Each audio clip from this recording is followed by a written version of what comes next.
मैं आपको बता दूं, अछूतों की समस्या को लेकर मैं चिंतित रहा हूं मेरे बचपन से। तब पैदा भी नहीं हुए थे डॉक्टर अंबेडकर। मेरे प्रयासों से ये बात कांग्रेस के मंच पर भी उठाई गई, और यही नहीं, 20 लाख रुपए भी दिए हैं अछूतों के जीवन सुधार के लिए। आश्चर्य की बात है कि आप जैसा व्यक्ति कैसे विरोध कर सकता है मेरा और कांग्रेस का।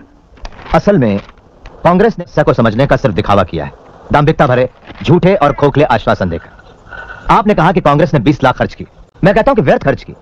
अगर कांग्रेस अपना दायित्व समझती है तो कांग्रेस का सदस्य बनने की शर्त होनी चाहिए छुआछूत ना मानना, ना कि खादी पहनना। कहते हैं कि ब्रिटिशों के मन में हमारे लिए कोई बदलाव नहीं आया।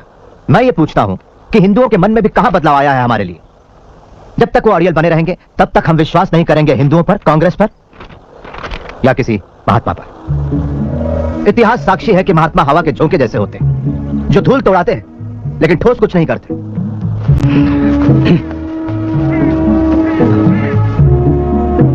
गांधी जी मेरी कोई मातृभूमि नहीं। लेकिन ये सारा देश आपकी मातृभूमि है डॉक्टर अंबेडकर। और जहां तक राउंड टेबल कॉन्फ्रेंस के बारे में मैंने पढ़ा, उससे यह साबित होता है कि आप एक सच्चे और निष्ठावान देशभक्त हो। इसे मैं अपनी मातृभूमि कैसे कहा? कुत्ते बिल्लियों जैसा सलूक होता है हमारे साथ। हम लोगों के साथ जो बर्ताव होता है वो इतना असहनीय है कि अगर हम कभी निष्ठावान ना रह पाएं तो दोष इस मिट्टी का होगा, ना कि हमारा। कांग्रेसियों ने हमारे आंदोलन का विरोध किया, देखा, और आप मुझे देशभक्त कह रहे हैं।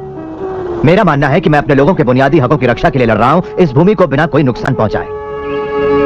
आप मुझे देशद्रोही कहें या देशभक्त, मुझे इसकी कतई परवाह नहीं। तो आपकी हमसे क्या अपेक्षा है डॉक्टर? आपने मुसलमानों और सिखों को राजनीतिक अधिकार देने की बात मान ली, जो कि राजनीतिक और आर्थिक रूप से अछूतों से ज्यादा आत्मनिर्भर है। गोलमेज परिषद ने अछूतों के लिए इसी तरह के राजनीतिक सिफारिश की है। आपका क्या विचार है? मैं राजनीतिक आधार पर हिंदुओं और अछूतों में बंटवारे के खिलाफ हूं। यह सरासर आत्मघाती निर्णय होगा।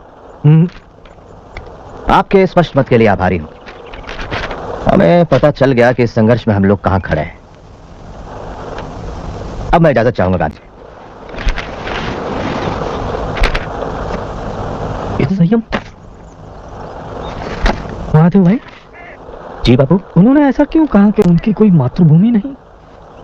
शायद महार होने के नाते ऐसा सोचते हो। डॉक्टर अंबेडकर क्या महार है? सारी दुनिया जानती है बाबू। सारी दुनिया जानती होगी पर मैं नहीं।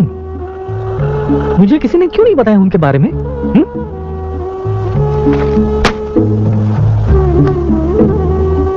मुझे लगा कि तो पुरोगामी ब्राह्मण है पूना के।